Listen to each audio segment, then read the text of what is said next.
Dernière ligne droite de cette émission, Samuel Nono, nos invités sont toujours avec nous, Amara Simba également, et puis Noureddine Sali, donc spécialiste du foot africain, et notre édito. Les académies, juste après ce jingle, nous allons reparler.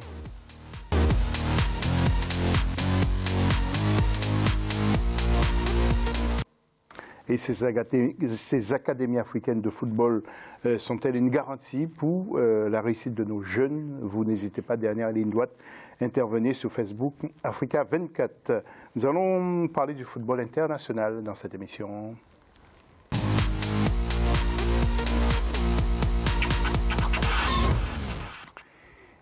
Et il s'agit de la Ligue des Champions où beaucoup de joueurs de notre continent ont brillé cette semaine. Regardons en images avec tout d'abord Jean-Eudes Haoulou de la Côte d'Ivoire. Il y a également Kevin Doram, franco-tchadien de Monaco. Il y a Mohamed Salah, le pote de Noureddine. Naby Keita également. Il y a Joël Matip aussi. Il y a pour Lyon Maxwell Cornet et Bertrand Traoré qui ont brillé de 1000 feux. Nous allons débattre après ce jingle de nouveau.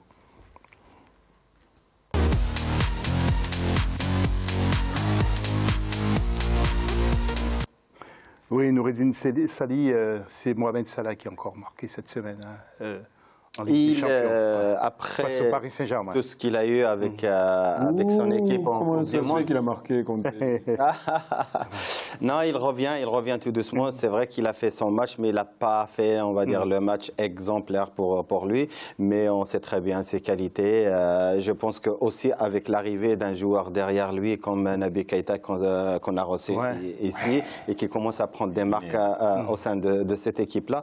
Mohamed Salah, je pense, après tout ce qu'il a eu pendant tout cet été-là, il va reprendre sa place pour être un des leaders. Oui, oui, alors l'équipe de votre voisin, le Paris Saint-Germain, n'a pas su faire mieux. Amara, qu'est-ce qui s'est passé?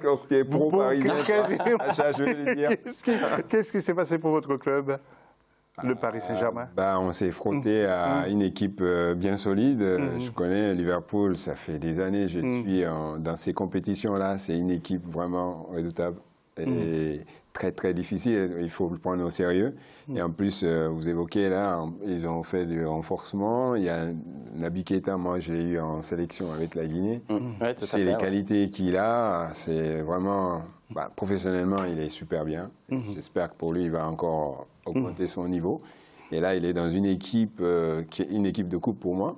Et bon, ça n'a pas raté, même quand ils étaient menés, tac, ils répondent toujours présent. Oui. Jusqu'à la dernière seconde. Je vais vous faire une confidence et regardez cette image. Il s'agit d'Éric Choupo-Moting et Samuel Nono m'a laissé entendre qu'il va prendre un abonnement pour le PSG cette année parce que son compatriote camerounais a signé au PSG. Alors, est-ce que vous pensez qu'il va réussir, justement, Samuel?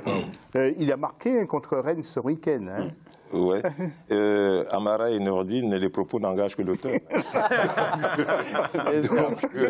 Non, mais j'ai été quand même content de sa venue au Paris, même si ce n'est pas le joueur qu'on attendait. Après, c'était un spécialiste. Je ne suis pas spécialiste. J'étais content pour lui. Et puis, si le coach l'a fait venir, je pense que, bon, il savait pourquoi, un tout petit peu. Et maintenant, dans certains médias ou certains consultants sur d'autres radios, on racontait des vertes et des pas mûres. J'ai même posté dessus, je parle de Dugarry et je lui dis. Et je lui ai fait comprendre qu'à âge égal, il n'était pas mieux que Choupo-Moting. Ah, c'est clair. C'est clair, je m'engage, je le dis. Maintenant, ceci étant, Paris pour on avait échangé pendant tout le match de Paris. J'étais déçu, je ne suis pas un supporter de Paris, mais j'étais déçu pourquoi pour le football français. Et j'espère que Paris va se relever, Paris va se qualifier, Paris ira au bout cette fois-ci de cette Champions League. Parce que avec l'effectif qu'il a, même s'il n'y avait pas ces milieux de terrain, je pense que le Paris pouvait faire un nul quand même. Voilà. Donc, je pense quand même avec l'effectif qu'il a. C'est toi qui dis ça? Oui, mais je pense. C'est la petite erreur de Mbappé. Nous allons voir les tableaux que nous allons commenter ensemble, messieurs, avec le groupe A tout d'abord, et l'Atlético de Madrid, qui a déjà pris la direction des opérations, et pour Monaco, qui ne marque pas de points pour l'instant. Groupe B, Barcelone, déjà leader, mon cher Amara.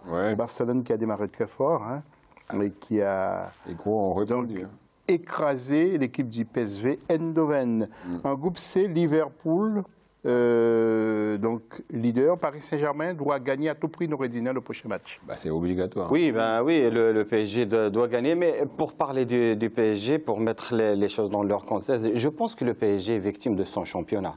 Quand tu joues contre Liverpool, quand tu joues contre Chelsea, quand tu joues contre Manchester, ces équipes-là jouent tous les semaines des matchs de Ligue des Champions. On sait très bien que le niveau des Anglais. Quand tu joues, avec tout le respect que je dois, ni à Amiens, ni à Reims, mais c'est pas la même chose. C'est que il y a un faux rythme qui s'installe dans le championnat. Et ces équipes-là, même si on a, comparant, comme tu as comparé les joueurs, on compare les joueurs du PSG avec d'autres équipes qui jouent les premières dans la Ligue des Champions, il n'y a pas photo. Le PSG, il est au-dessus. Mais peut-être ce faux rythme de prendre du temps pour essayer de s'acclimater, de rentrer dans le vrai rythme de la Ligue des Champions. C'est ça l'handicap peut-être des footballeurs français et notamment du PSG. Moi, je pense qu'avec le recul maintenant, le PSG, à chaque fois, ils arrivent en quart. Enfin, on ne passe pas. Et pourquoi? Parce que, bon, comme tu viens de le signaler, notre championnat. Mais quand on fait référence à Lyon, par rapport au match qu'ils ont été fait à City. Et justement, nous allons voir le tableau en même temps. Pendant que vous parlez de Lyon, nous allons voir le tableau. Quand on voit comment ils ont réussi à faire ce coup-là, personne ne les attendait. Donc, on te dit quand même... le championnat français, ils étaient un peu en dedans et là, ils arrivent à faire un coup comme ça. Donc, il y a quand même, ils ont su trouver une certaine motivation que je pense que Paris devrait avoir. Parce que normalement, Paris, aujourd'hui, quand on les regarde au niveau papier, quand on regarde les joueurs qu'il y a, c'est l'équipe en face qui doit avoir peur de les affronter. Tout à fait. Donc, normalement, c'est ce côté-là qu'on doit travailler, en fait, quelque part. Oui. Et quand on va... Oui, et le Real, le dernier tableau, messieurs, le Real qui a l'air d'être encore très très fort cette année, le Real qui est donc leader de son groupe, après avoir battu l'AS Roma quand même, 3-0. Donc c'est quand même très très très fort. Ils ne sont pas libérés, en quelque sorte. Oui. Alors beaucoup de joueurs africains aussi ont brillé la semaine dernière dans leurs championnats respectifs. Il y a l'Algérien Riyad Mahrez, il faut quand même penser à eux. Avec Manchester City, vous avez vu Pep Guardiola. Ouais. Là, du bien de lui, l'Ivoirien Gervinho avec Parme, je vous le disais.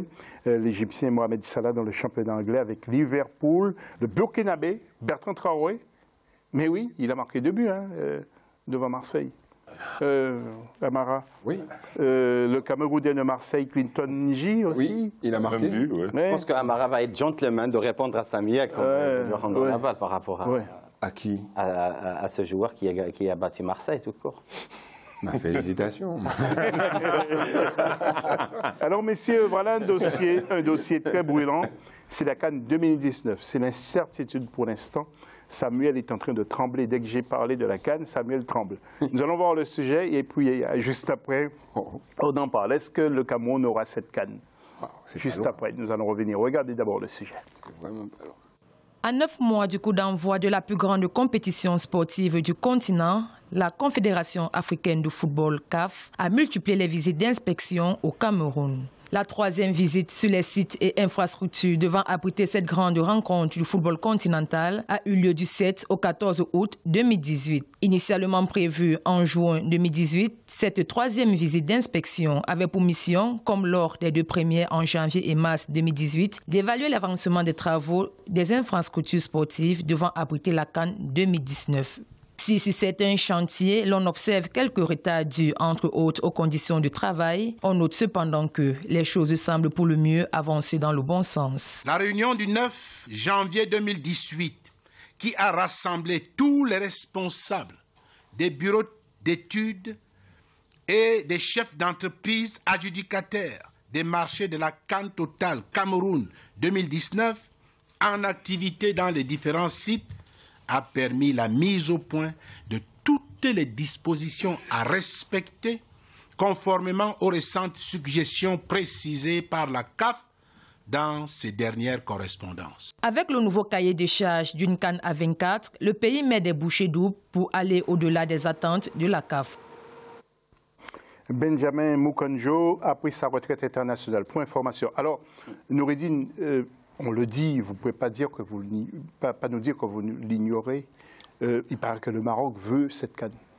Ok, il faut qu'on soit clair sur ce point-là. C'est que la dernière, c'était au mois de, je pense, février, au mois de mars, il y avait une visite du président de la fédération camerounaise au Maroc. Il y avait une conférence conjointe avec M.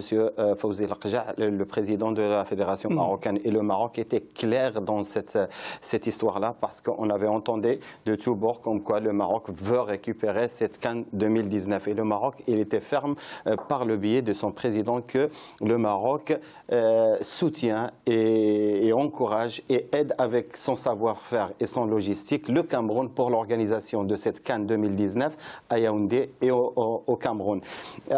Maintenant, vous me parlez du Maroc. Est-ce qu'il veut? Il peut. Il peut, oui. Est-ce qu'il va être au service du football africain et de la Confédération africaine de football pour la sauver au cas où? Oui, le Maroc, il est prêt. Alors, ça signifie que le Maroc risque de l'avoir.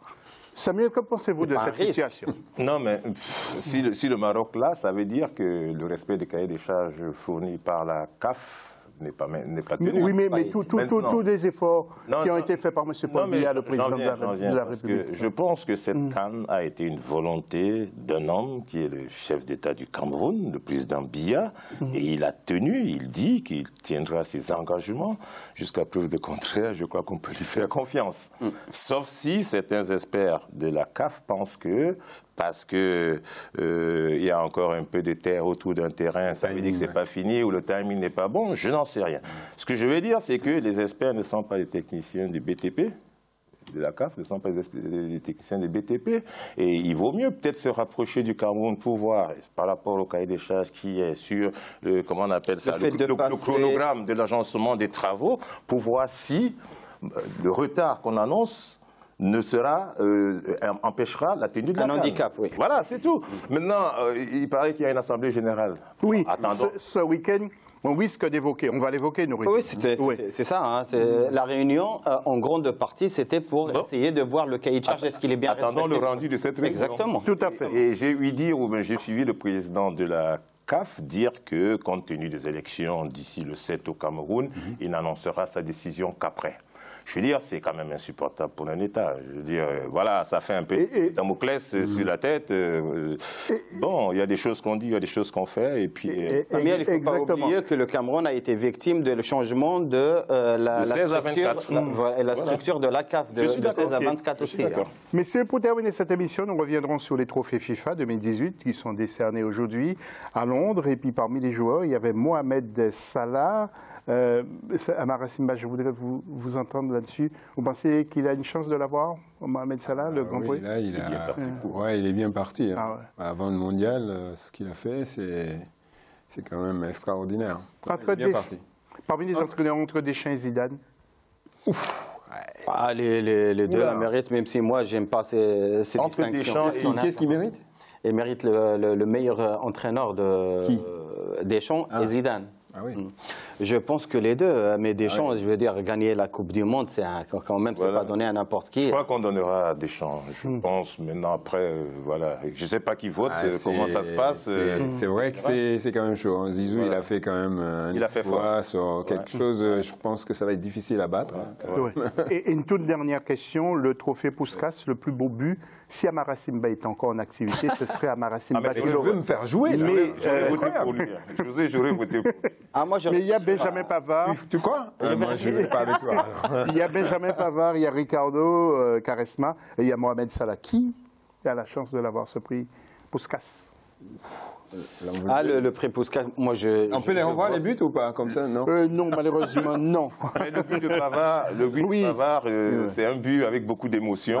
Et on l'a vu ici en France, pour ceux qui supportent l'équipe de France, c'est vrai que c'était un très beau but. Mais les autres buts aussi étaient beaux. C'est compliqué. Moi, je pense que... Le but de Pavard, en plus, comme on le voit au ralenti, là, ça va doucement. Ça va, comme dans les dessins animés, quoi. Rien un peu jaloux, ça se sent. Mais c'est pas une Samuel, c'est sur le côté, c'est parfait. Non. Samuel, merci d'être venu. C'est moi qui te remercie et puis d'être sur un plateau aussi riche avec Nourdine, avec Amara Simba. que j'ai vu jouer, je préfère le dire, à Nantes. Donc, Bon, il viendra avec nous à Paris voir un match.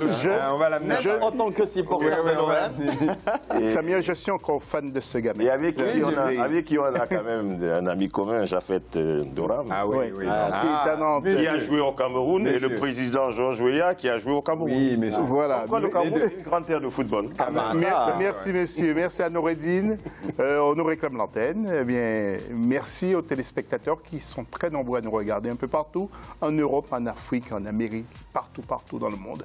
Merci encore une fois pour votre confiance. On se retrouve lundi prochain. Bonne soirée.